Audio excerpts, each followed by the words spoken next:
Singh, RP Singh ji बोलिए भाई। अब आप जब उनको आए दिन गद्दार गद्दार गद्दार कहते हैं तो आज आप डिफेंसिव क्यों हो रहे हैं? आरपी सिंह बोलिए। नहीं, इनको अधिकार है अपनी तरफ से बात कहने का, परंतु कुछ तथ्यों के साथ रखे बात। तो ठीक है, मैं तो तथ्यों के साथ बोलता हूं कैसे गद्दारी साबित होती है। जब आप डोकलम के चलते हुए छुपके जाकर चाउमीन खा लेते हैं और बताते भी नहीं कि हम चाउमीन खाकर आए हैं उनके डिप्लोमेट्स के साथ, और फिर जब उनके डिप्लोमेट्स फोटोग्राफ डालते हैं तब कहते हैं हाँ हम गए थे, हम चाउमीन खाने गए थे, तो इसको क्या कहेंगे आप? जब आप 370-35 से हटाई जाती है और उसके बाद राहुल गांधी का बयान आता है 2 दिन बाद, इसमें कहते हैं कश्मीर में खून की नदियां बह रही हैं, कत्लो गैरत हो रहा है, कश्मीर में बहुत बुरा हाल है, और हालांकि एक बूंद नहीं टपकी वहां पर, परंतु इन्होंने कह दिया। इमरान खान ने एग्जैक्टली वही बयान, सेम बयान उठाकर यूएन में जाकर बोल दिया कि राहुल गांधी ऐसा कह रहे हैं तो हमको मानना चाहिए। अब इसको क्या कहेंगे आप? मुझे तो कहने की जरूरत नहीं, आप ही बता दीजिए क्या कहेंगे। जहां जब ये कहते हैं कि इंडिया यूनियन ऑफ स्टेट, और इनको अमृतपाल सिंह खालिस्तानी कोट कर कहता है कि राहुल गांधी कहता है कि इंडिया यूनियन ऑफ स्टेट, तो हम भी यूनियन ऑफ स्टेट मानते हैं, इसलिए हमारे को अधिकार, हमारे पंजाब के खालिस्तान के अधिकार मिलने चाहिए, हमको अलग अधिकार मिलने चाहिए। तो इसको क्या कहेंगे आप? तो मुझे नहीं कहने की जरूरत, आप खुद समझदार हैं। परंतु अभी आज कहा गया कि जयशंकर जी ने पहले कह दिया इसलिए उनके आतंकी नहीं मरे। मैं 5 ऐसे आतंकियों के नाम बता रहा हूं: मुदस्सर खडियान और अबू जंदाल, हाफिज मोहम्मद जमील, मोहम्मद यूसुफ अजहर, खालिद उर्फ मोहम्मद हसन खान। ये 5 के नाम तो मेरे पास हैं जो उनके, मतलब मैं अभी अजहर मसूद की फैमिली की बात नहीं कर रहा जिसको लेकर 14 करोड़ रुपया पाकिस्तान, ये तो साबित हो गया ना, पाकिस्तान की सरकार ने 14 करोड़ रुपया दिया।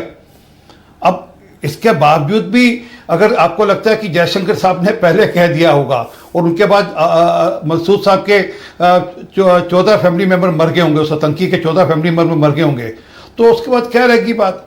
तो इनका कहना अधिकार है, ये कह सकते हैं, इनको कौन रोक सकता है? परंतु फर्क समझें कि क्या है। और देश के विदेश मंत्री हैं, और ये जो बार बार रफाल पे प्रश्न उठा रहे हैं, कृपा कर इनको, ना मेरी ना आपकी, हम और आप कौन है जी सारे में, जो भारत सरकार के एयरफोर्स के जो डीजीएम जो रिप्रेजेंट कर रहे थे, उनका बयान सुन लेना चाहिए।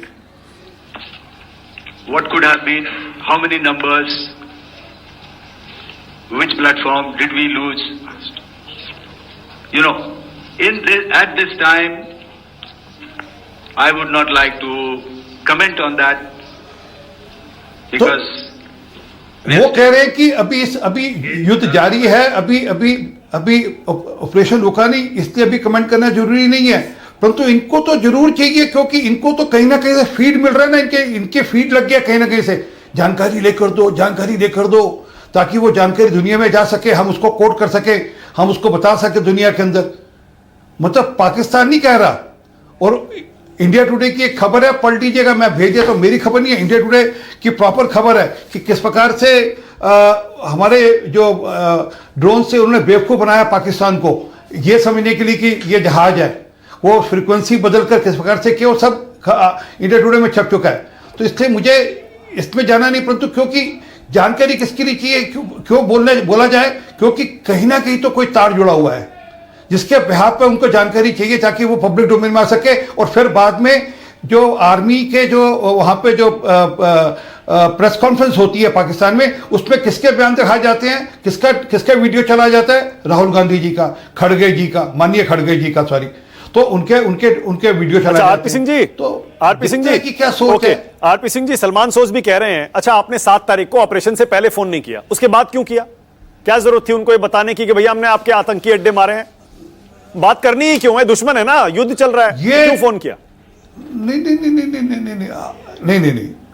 फिर मैं वो भी मुझे लगता है मुझे सुनाना ही पड़ेगा, उनका जो भारत के डीजी में उनका बयान सुनाना पड़ेगा, आपको स्पष्ट हो जाएगा।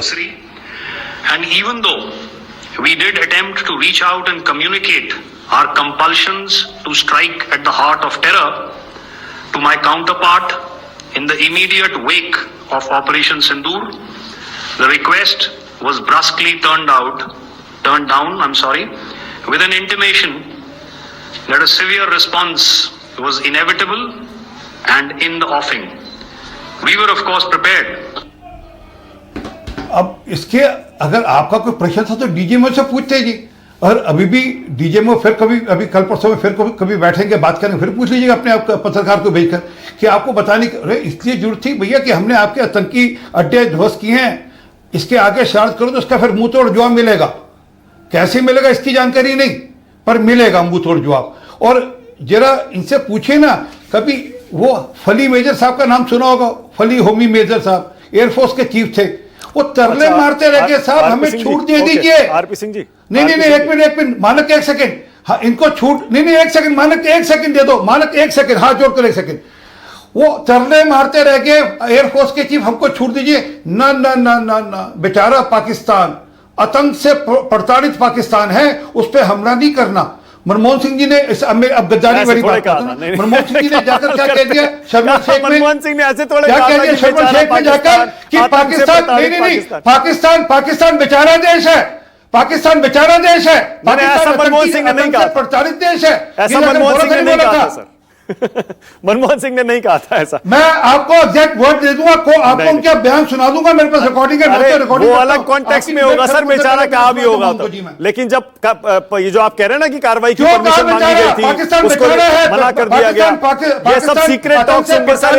एक सेकंड, जिसने 26/11 कराया वो बेचारा हो गया था। अरे आरपी सिंह जी, मैं दूसरी बात कह रहा हूं, ये जो विदेश मंत्री के लिए मुखबिर और गद्दार शब्द का प्रयोग हो रहा है, सलमान सोज ने अभी क्या कहा, आए दिन आप ही तो इतने सालों से सर्टिफिकेट बांट रहे हैं, सुबह शाम दोपहर रात सबको गद्दार गद्दार गद्दार कहते हैं आप भी, तो विपक्ष क्यों चूकेगा? फिर उनको मौका मिलेगा तो सबको गद्दार कर देते हैं, पूरा विपक्ष गद्दार हो जाता है। मुझे मैं तो फिर सोफुद्दीन सोज साहब का बयान सुन लेना चाहिए जी, जो उन्होंने कहा था कि हमको पाकिस्तान का वर्जन मानना चाहिए। पाकिस्तान कह रहा है कि मैंने नहीं मारा तो हमको मानना चाहिए, तो बता देना चाहिए। अरे आप पर्सनल मत करिए प्लीज। सलमान सोज यहाँ पर कांग्रेस प्रवक्ता के तौर पे आप उनके पिताजी को क्यों ला रहे हैं? माफी चाहता हूं सर, मैं तो माफी के साथ कह रहा हूं, मैं तो सोफुद्दीन सोज साहब को पुराना जानता हूं, तो मैं कश्मीर के साथ डील करता रहा हूं, परंतु ये क्या कह देना कि वो उन्होंने जो लोग नहीं मारे हमको उनकी बात मान लेनी चाहिए, ये अब इसको किस कैटेगरी में? अच्छा ठीक है, ओके, सलमान सोज को अब मुझे मौका देना